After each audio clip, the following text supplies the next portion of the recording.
Let me ask you these questions. Do you like monster catching and racing games? Do you like pixel graphics?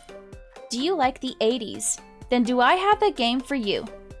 Originally released on April 26, 2023 and developed by Bitten Studios, Cassette Beast is a turn-based open-world RPG where you record monsters on cute little cassette tapes. It starts off with your character washing up on the shores of New World, but you're not alone. Dozens of other people across different universes and times have also been isekai'd here. And as your character adjusts to their new situation, they decide that they will find a way to go back home. In order to go back home, you must find and defeat these eldritch-like beings called archangels. And as you do, you find out more about the truth of New World and how and why people are brought here. So, let's jump in. First of all, I just want to say that I love pixel art. I'm super biased towards the stylized art, and even without that bias, anyone would say that Cassette Beast is gorgeous.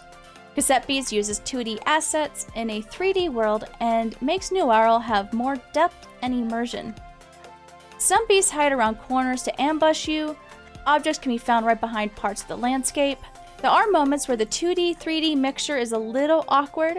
It's obvious with the camera snapping as you go behind objects. It is a little jarring the first few times it happens, but you'll get used to it after a while. On top of the pixel art, there is also something special about the Archangel designs. Each one is another form of art. You have rubber hose animation, claymation, medical textbook, and so much more. Each design is unique and interesting. They stand out so much in the pixelated world, it gives them an eldritch, otherworldly feel to them. I went to this game completely blind, and I looked forward to seeing each of the Archangel designs. The sound design is pretty good in Cassette Beast. The initial audio balance is kinda wacky and may require you to manually balance the audio, and some sound effects are louder than others. But where the audio really shines is with the music. They're great to listen to while not being intrusive or distracting.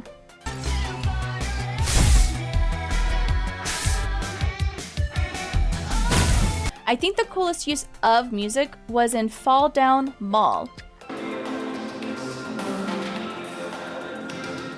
It feels like you're in the mall very early in the day, where the only people who are there are like employees and old people power walking. I love it.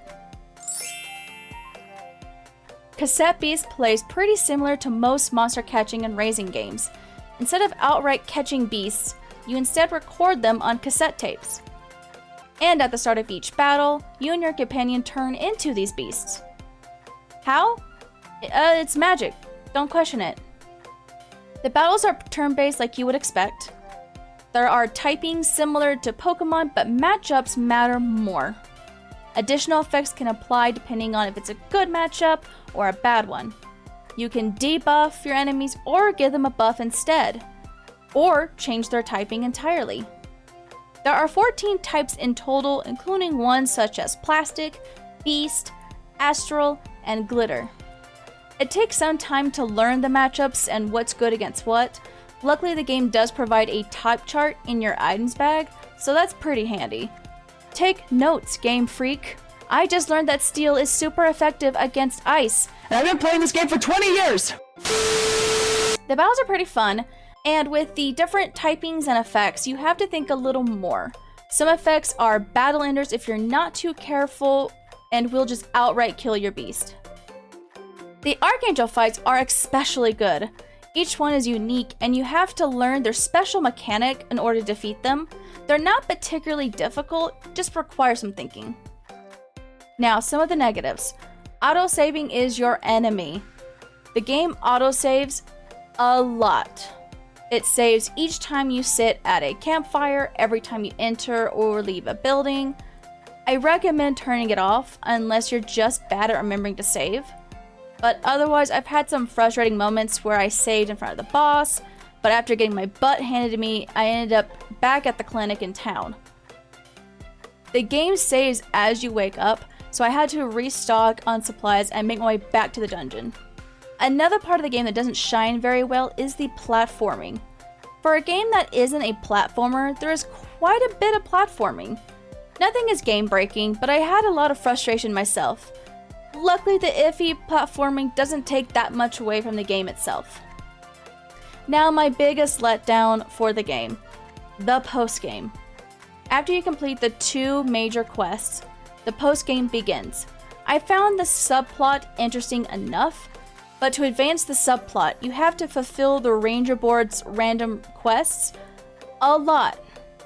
It's really tedious and not a lot of fun in my opinion. It's just a bunch of busy work, but overall the game is fun and engaging, so I can forgive it.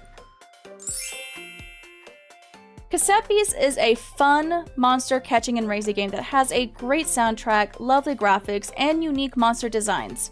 I highly recommend it if you like those types of games. It has some downsides, but the upsides outshine those enough. As of this recording, the game is on Steam for $19.99, which is a fairly decent price considering I poured about 40 hours into the game. So yeah, play Cassette. Do it. Do it. Do it. If you enjoyed this video, don't forget to like, comment, subscribe as a way of helping my channel. I hope you have a good day, good night, good morning, whatever time it is there, and I'll catch you next time. Bye-bye.